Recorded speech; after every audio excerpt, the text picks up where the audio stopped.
Alright, so this book is called The Mouse and the Motorcycle by Beverly Cleary. Chapter 6, A Peanut Butter Sandwich.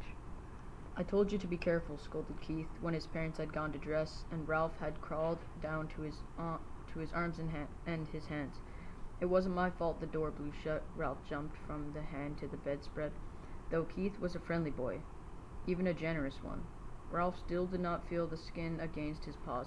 It must be terrible to go through life without fur and such a nuisance, having to wear clothes that had to be washed and drip dried. Ralph knew all about drip drying. Many were the drops of water from shirts and slips that he had dodged going in and out of his mouse hole. You didn't have to stay out so long, Keith pointed out as he began to dress. What's the use of having a motorcycle if you can't go tearing around staying out late? Ralph said reasonably. You don't have a motorcycle, said Keith. I just let you use mine. And you better be careful. I like that motorcycle and I don't want anything to happen to it. I'll take care of it, promised Ralph, somewhat chastened. I don't want anything to happen to it either. It's going to be harder to get a chance to ride it now that my mother has seen you, said Keith. She's a terribly good housekeeper and she's sure to complain to the management. Speaking of breakfast, you people are too tidy, complained Ralph. I'm not getting enough to eat around here. Do you have any crumbs? I never thought of it, said Keith. What would you like to eat? Ralph was astounded. This was the first time in his life anyone had asked him what he would like to eat. It's always been a question of what he could get his paws on. You mean I have a choice? He said, incredulous. Sure, said the boy. All I have to do is order it, and when I go down to breakfast and bring you some. Ralph had to take time and think. After a diet of Zeeback and graham crackers, provided by little children, bits of candy and an occasional peanut butter, or occasional peanut or apple core left by medium-sized children, or a crust of toast and a dab of jam left by an adult who had ordered breakfast sent up from room service. The possibilities of choosing his own meal were almost too much. I know what I'd like, said Ralph at last, but I don't know what to call it.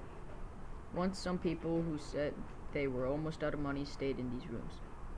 They had 4 children, all of them hungry, and they couldn't afford to go to the dining room, so they got some bread and spread it with something brown from a jar and put some more bread on top of that, they whispered. They whispered all the time they were eating, because they didn't want the maid or jelly boy or bellboy to know they were having a meal in their room. Afterwards, they all got down on their hands and knees and picked up every single crumb on the carpet so no one would guess what they had eaten in their rooms. It was a great disappointment. It smelled so good, like peanuts, only better, the boy laughed. It's a peanut butter sandwich. Sure, I'll bring you a peanut butter sandwich, or part of one. I'll eat part of it myself. It'll be kind of a funny breakfast, but I won't mind that. Where will you leave it? Asked Ralph. Keith thought a minute. Where do you live? He asked. In the knothole under the window. No kidding, Keith laughed. That's the hole I poked my finger in last night. I'll say you did, Ralph said. Scared me out of a year's growth. Nobody's ever guessed it's a mouse hole because it's a knothole instead of a chewed hole. I'll tell you what, said Keith. I'll bring up part of a peanut butter sandwich and poke it through the knothole. Just like room service. Ralph could not have been more pleased with the suggestion. What about the motorcycle, he asked. Where are you going to leave that? In my suitcase, I guess. Aw, come on, pleaded Ralph. Have a heart. Leave it someplace where I can get it while you're out during the day. You're supposed to be in your mouse hole. Asleep, not riding in the daylight where people can see you. Well, gee whiz, can a fellow even get a look at it? Asked Ralph. I bet you like to look at big motorcycles yourself. Yes, I do, admitted the boy. Well, I'll leave it back under the bed like I said, but you promise not to ride it until after dark. Scout's honor. Ralph jumped off the bed and ran off into the knothole. Ralph's home was furnished with a clutter of things people dropped on the floor of the hotel room. Bits of Kleenex, hair, ravelings. His mother was always planning to straighten it out, but she never did. Going around it, she was always too busy fussing and worrying. Now, as Ralph expected, she's dividing cry-crisp crumbs across his squeaky bunch of little brothers and sisters while he waited to scold him. Ralph, I've told you once and I've told you 1,000 times, she began. Guess what? Ralph interrupted in an attempt to change the subject. Somebody in 215 is going to bring us a real peanut butter sandwich. Ralph, cried his mother. You haven't been associating with people. He's just a boy, said Ralph, deciding to keep the complete story of the danger and the glories of the past night to himself. He wouldn't hurt us. He likes mice. But he's a person, said his mother. That doesn't mean he has to be bad, said Ralph. Just like Pop used to say, people shouldn't say all mice are timid just 'cause they're mice, or that mice play when the cat's away just 'cause some do. Just the same, Ralph said to his mother. I do wish you'd be more careful when you associate with... I'm so afraid you'll fall in the wrong sort of friends. I'm growing up, said Ralph. I'm getting too old to hang around the mouse nest all the time. I want to go out and see the world. I want to go down to the ground floor and see the kitchen and the dining room, or the storeroom and the garbage cans out back. Oh, Ralph, cried his mother. Not the ground floor. Not all the way down there. You aren't old enough. Yes, I am, said Ralph stoutly. There's no telling what you might run into down there. Mice traps, cats, poison. Why out by the garbage cans? You might even be seen by an owl. I don't care, said Ralph. Someday I'm going downstairs. But think of the owls, Ralph, implored his mother. We moved into this hotel because of the owls. It was after your Uncle Leroy disappeared and his bones were found in an owl pelt. The mother mouse's plea was interrupted by the sound of Keith returning to 215. Now you'll see, said Ralph to his mother, and waited anxious lest his friends let him down. Sure enough, Keith came to the knothole. Psst, he whispered. Here it is. The waitress thought I was crazy ordering a peanut butter sandwich along with my cornflakes for breakfast, but here it is. He stuffed half a sandwich a bit at a time into a hole where Ralph seized the pieces, and pulled them all the way through. Listen, we're going to be gone most of the day. The dining room is packing us a picnic lunch, and we're going to drive along some of the roads and visit the old mining towns. Thanks a lot, Ralph managed to say with his mouth watering. Have fun. See you tonight, said Keith. Have a good day's sleep. Ralph's mother could not help being impressed just by the sight of the peanut butter sandwich. Just like room service, she marveled. Why, it's a peanut butter and jelly sandwich, and it even has butter in it. I told you he would bring it. Ralph could not help boasting even though his mouth was full.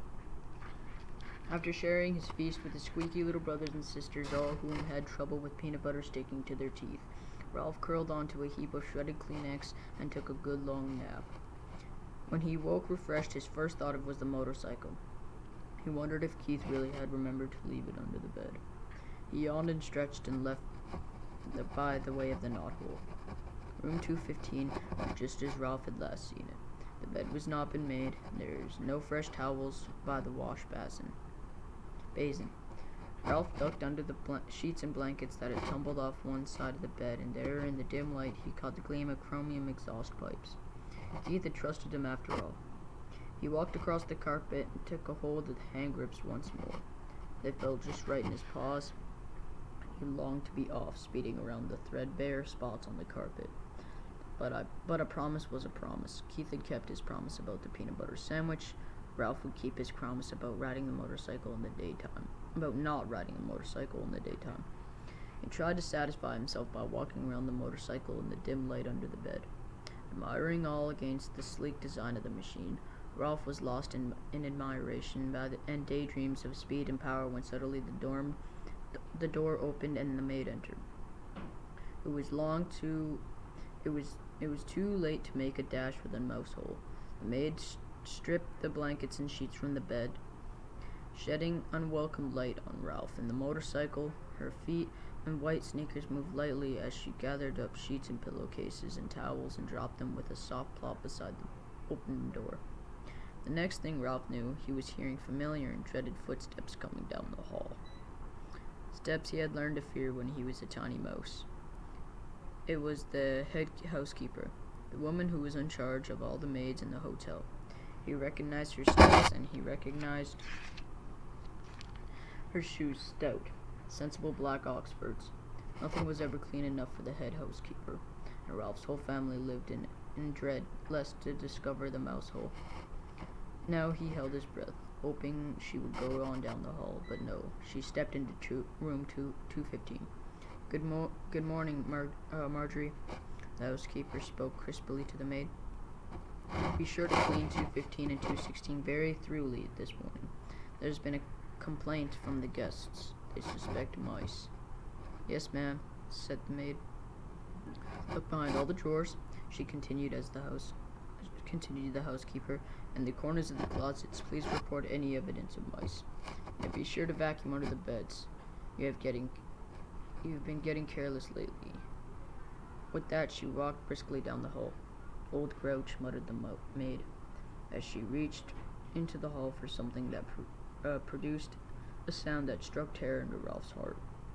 It was clanging of a vacuum cleaner, attachments banging together. That's the end of chapter 6.